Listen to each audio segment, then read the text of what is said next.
Ouverture officielle de l'agence auxiliaire de la BCAO à Kayes, une infrastructure qui marque une étape importante pour le développement économique régional après Sikasso et Mopti. Décryptage des tensions entre la société minière Barrick Gold et le gouvernement du Mali avec les déclarations exclusives du PDG depuis l'Arabie Saoudite. Quelle implication pour l'avenir du secteur minier au Mali? Élément de réponse dans un instant.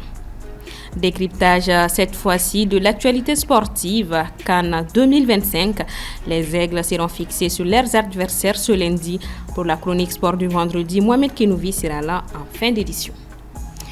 Mesdames et messieurs, bonsoir. Bienvenue dans ce journal. Un journal que nous ouvrons avec l'actualité judiciaire. Dr Sekou Sidibé, imam, est placé sous mandat de dépôt ce vendredi par le procureur du pôle national de lutte contre la cybercriminalité pour incitation à la violence, trouble à l'ordre public, tentative de démoralisation des troupes.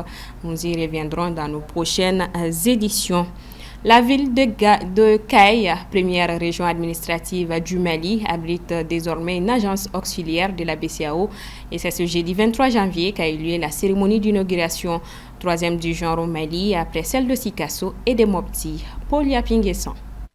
Cette inauguration s'inscrit dans l'amélioration de la circulation fluviale au sein de l'UEMOA et intervient au moment où la ville de Kayes connaît un fort accroissement démographique, passant de 126 319 habitants en 2009 à 194 000 en 2023, selon les derniers chiffres de recensement. Elle ouvre ainsi des perspectives de développement économique pour la ville, qui est aujourd'hui un carrefour commercial majeur situé à une centaine de kilomètres de la frontière sénégalaise, par laquelle transitent plus de 60% des marchandises maliennes via le port de Dakar. Aussi, voudrais inviter les institutions financières de la place, banques et structures de microfinance, à bien accompagner les opérateurs économiques de la région en réponse aux besoins des industries minières et culturelles, de l'agriculture et de l'élevage, en droite ligne de la vision du Mali 2063. Pour Mme Sidibé Aïssata Kone, présidente de l'Association professionnelle des banques et établissements financiers, l'ouverture de cette agence auxiliaire est un signe fort pour les banques et établissements financiers. Elle s'inscrit dans la politique de promotion de la bancarisation, une préoccupation majeure pour les autorités maliennes, mais également pour la BCAO. Il est important de rappeler que Kayes est un carrefour commercial crucial pour l'approvisionnement en produits divers, notamment en provenance du Sénégal. En outre, la région est riche de sa production maraîchère, céréalière et de gomme arabique. L'élevage y a aussi une activité importante représentant environ 11% des cheptels et 15,4% de la production nationale de peau et cuir. Toutes ces activités minières, commerciales et agropastorales contribuent à une dynamique de développement régional que la BCAO soutient, comme elle a fait à Mopti et à Sikasso. La ville de Kayes reçoit de nombreux flux financiers en provenance de sa diaspora. En moyenne, 28% des migrants internationaux du Mali proviennent de la région, qui est le premier réceptacle d'envoi de fonds estimé à près de 100 milliards de francs CFA par an. L'ouverture de l'agence auxiliaire de la BCAO à Kayes est considérée comme une initiative clé pour soutenir cette dynamique économique. Cette nouvelle agence permettra d'améliorer la gestion des opérations bancaires et financières avec 161 agences bancaires et de microfinances déjà en activité dans la région. Coli Énergie reprend les activités de Total Énergie au Mali. Coli Énergie Mali se positionne ainsi comme un nouvel acteur majeur dans le paysage énergétique ouest-africain. Cette acquisition, qui garantit le maintien des 1109 employés, marque un tournant stratégique pour l'entreprise et pour la région. Qui est donc ce nouvel acteur? Quels sont ses projets après une telle acquisition? Des questions auxquelles tente de répondre Ibrahim Babi. Nous ne les connaissons qu'à peine et pourtant, ils sont déjà le nouveau visage de Total Énergie au Mali. Né de l'ambition de redéfinir la gestion énergétique en Afrique, Coli Énergie opère en partenariat avec Benin Petro SA, consolidant sa présence au Mali, au Bénin et en Côte d'Ivoire. Sous la direction de René Hunsinou, son nouveau président du conseil d'administration, le groupe s'impose comme un symbole de résilience économique et de vision à long terme. La récente rencontre entre la délégation de Coli Énergie et le premier ministre malien, le général de division Abdoulaye Maïga, a officialisé cette transition. À cette occasion, René Hunsinou a réaffirmé l'engagement du groupe à maintenir les effectifs et à assurer une continuité opérationnelle. Le général Maïga a salué cette démarche, la considérant en phase avec les priorités économiques du Mali. Mais Coli Énergie ne se contente pas de reprendre les rênes d'une multinationale. L'entreprise incarne une nouvelle ère, centrée sur l'autonomie énergétique et la souveraineté régionale. En pleine mutation, le secteur énergétique ouest-africain voit émerger des acteurs locaux capables de rivaliser avec les grandes compagnies internationales tout en répondant aux défis spécifiques de la région, comme l'accès à une énergie durable et la création d'emplois. Cette reprise par Koli Energy de Total Energy symbolise une transformation où des entreprises africaines prennent le contrôle de secteurs stratégiques avec des ambitions claires pour un développement inclusif et souverain. Dans une interview accordée aux médias Kitco News en Arabie Saoudite, le PDG de Barrick Gold s'est exprimé sur les tensions qui opposent la société et les gouvernements maliens. Aminata Keita. Ça fait partie des rares fois où on a entendu le PDG de Barrick Gold s'exprimer personnellement sur la situation du complexe de Loulo-Goungoto qui fait l'objet d'un bras de fer entre la société minière et le gouvernement malien. Interrogé sur la situation actuelle du Mali, le PDG de Barrick Gold, Mark Bristow, a affirmé être très concentré sur la recherche de solutions pour aller de l'avant. Pour lui, je cite, « Le Mali est le fondement même de mon développement commercial, c'est là que nous avons lancé Randgold de ressources. Au fil du temps, nous avons construit une relation solide avec le peuple malien et ses nombreux gouvernements. Le débat actuel tourne autour de la compréhension de qui nous sommes, de ce que nous avons fait et de ce que nous représentons. » Fin de citation, soutiendra-t-il. En effet, depuis le 14 janvier 2025, Barrick Gold a annoncé suspendre jusqu'à nouvel ordre ses opérations sur le site aurifère de Loulo-Goungoto après l'exécution de la mesure de saisie de l'or stocké par Barrick Gold sur son complexe minier par les autorités maliennes le 11 janvier. Mark Bristow affirme que son approche consiste à toujours éviter d'avoir des négociations publiques. Je cite, « C'est une affaire entre le gouvernement malien et Barrick. Le plus important est de se concentrer sur la manière dont le Mali, historiquement une destination attrayante pour les investissements, peut retrouver cette position. » Fin de citation. Le Mali est l'un des premiers producteurs d'or en Afrique dont les recettes contribuent à 1/4 du budget national et à 3/4 des recettes d'exportation, ce qui en fait un métal précieux pour le pays. C'est après le dernier audit minier que le torchon a commencé à brûler entre les autorités maliennes et la société minière canadienne. Le gouvernement malien réclame à Barrick Gold une somme comprise entre 300 et 600 milliards de francs CFA, mais la société en revanche avait proposé en 2024 un règlement à l'amiable de plus de 200 milliards de francs CFA.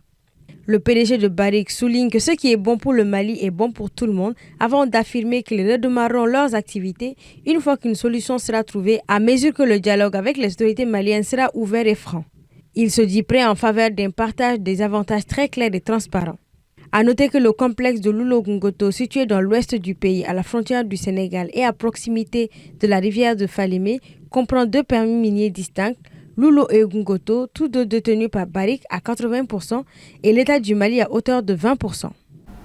Le laboratoire interdisciplinaire de l'ICAO, unité universitaire à Bamako, a organisé le 24 janvier sa première journée scientifique sous les thèmes éthique et leadership dans la société, défis et perspectives pour la formation des responsables dans un contexte de renaissance de l'Afrique. Djaneba Samaki. En ces temps où l'Afrique en général et le Mali en particulier aspirent à une véritable renaissance, il est impératif que les institutions de formation telles que l'UKO-UUBA jouent pleinement leur rôle de creuset d'idées novatrices et de modèles de leadership.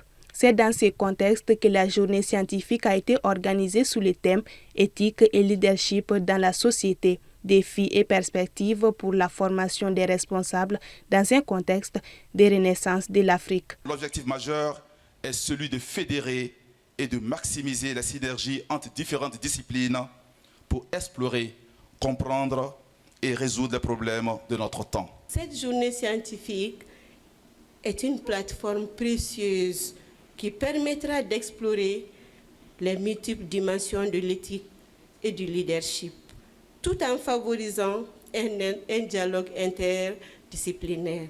Cette journée se voulait un cadre de partage d'idées et d'échanges sur le leadership et l'éthique. Tout au long de cette journée, nous avons été enrichis par des réflexions éclairantes, des débats passionnés et des propositions concrètes qui témoignent de l'engagement et de la compétence des intervenants. Je félicite le laboratoire interdisciplinaire de la recherche de l'UKO-UBA pour cette première journée très réussie. C'est le 24 mai 2024 que l'Université catholique de l'Afrique de l'Ouest, unité universitaire à Bamako, a décidé de la fondation d'un laboratoire interdisciplinaire de recherche scientifique pour aborder des problématiques complexes et multidimensionnelles qui touchent à des enjeux socio-économiques, communicationnels, juridiques et environnementaux actuels. L'édit laboratoire est structuré autour de 4 pôles thématiques que sont les pôles sciences juridiques, politiques et administratives, les pôles économie et gestion, les pôles environnement et les pôles sciences sociales. C'est justement le dernier pôle qui a clôturé hier sa première journée scientifique avec des remises d'attestation aux participants. Direction la Mauritanie, où la conférence africaine pour la paix de Nouakchott s'est achevée jeudi sur des propositions ambitieuses visant à promouvoir la paix et la réconciliation en Afrique. Paulia Pinguesson. Plusieurs idées sont ressorties de la 5e édition de la conférence africaine pour la paix, organisée du 21 au 23 janvier à Nouakchott, en Mauritanie. Assistant du secrétaire général de cet événement international, Mohamed Madjoum bin Bayad a dressé un bilan axé sur l'impact durable de cette initiative dans une région du Sahel marquée par des défis sécuritaires. Il y a eu beaucoup de résultats et de recommandations, mais parmi les plus remarquables, je dirais la création d'un réseau pour la réconciliation. Cette plateforme numérique regroupera toute l'élite intellectuelle africaine. Les professeurs d'université, les érudits religieux, les guides spirituels, les chefs traditionnels, tout ce beau monde pourra se partager son expérience, pourra chacun présenter ses recommandations pratiques pour l'exercice et l'implémentation de cette réconciliation tant voulue en Afrique. Parmi nos autres recommandations aussi, la recommandation essentielle de la création d'un fonds pour le financement de la réconciliation. Pour rappel, la conférence qui a pour objectif le renforcement de la prévention de la paix s'est déroulée cette année sous le thème « Le continent africain, devoir de dialogue et la pertinence des réconciliations ». Et on parle sport avec Mohamed Kenouvi. Bonsoir Mohamed. Bonsoir Maritou. Bienvenue. Merci.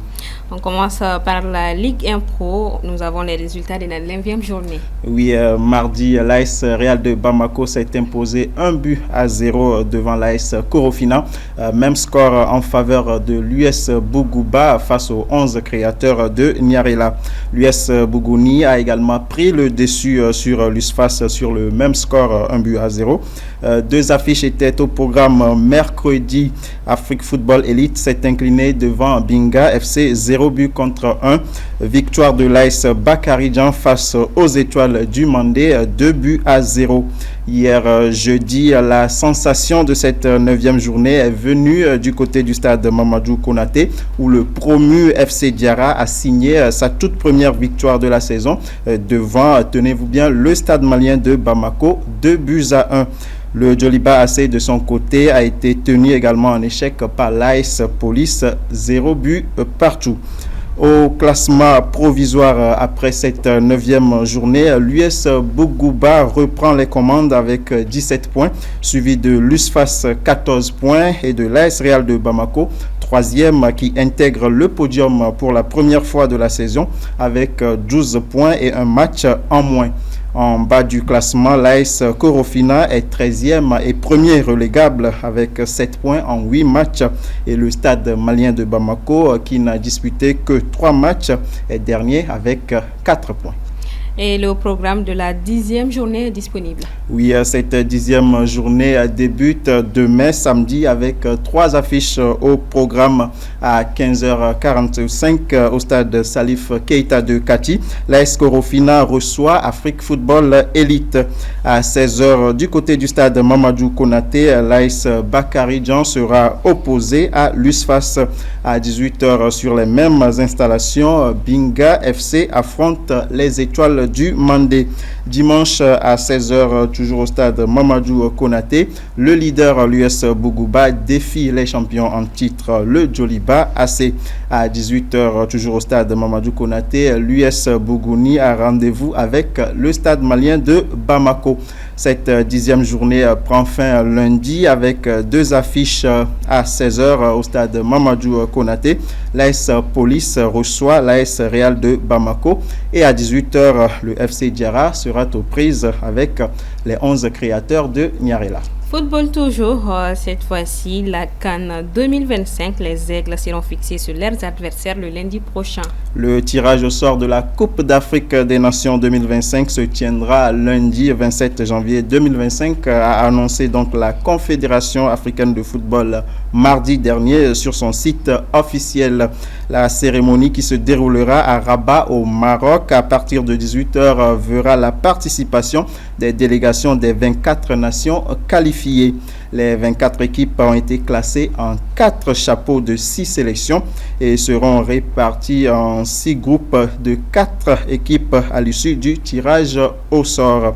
Le Mali est positionné dans le chapeau 2 aux côtés du Cameroun, de la Tunisie, de l'Afrique du Sud, de la RDC et du Burkina Faso. La CAN 2025, pour rappel, se tiendra au Maroc du 21 décembre 2025 au 18 janvier 2026. Ce sera la 2e fois que le Maroc organisera cette compétition après l'avoir accueillie en 1988. Nous y serons, Inch'Allah. Basketball, pour changer de discipline, on va parler NBA All-Star Game 2025, les 5 majeurs dévoilés. Oui, fin des votes hier jeudi. On connaît désormais les 5 joueurs des conférences Ouest et Est qui seront titulaires lors du All-Star Game 2025. À l'Ouest, on retrouvera Shai Gilgeous-Alexander des Oklahoma City Thunders, Stephen Curry des Golden State Warriors, Nikola Jokic des Denver Nuggets, Kevin Durant des Suns de Phoenix et LeBron James de Los Angeles Lakers. À l'Est, le 5 majeur est composé de Jalen Brunson des New York Knicks, Donovan Mitchell des Cavaliers de Cleveland, Karl Anthony Towns des New York Knicks, Jason Tatum des Bolton Celtics et Giannis Antetokounmpo des Milwaukee Bucks. Pour rappel, le All-Star Game 2025 se déroulera le 16 février prochain à San Francisco. Merci beaucoup, Mohamed Kenouvi. Je vous en prie, Mariette. On se dit à vendredi prochain pour une nouvelle chronique. Inch'Allah. Et avant de nous quitter, voyons ensemble la une de Journal du Mali. Digitalisation, une évolution aux multiples enjeux.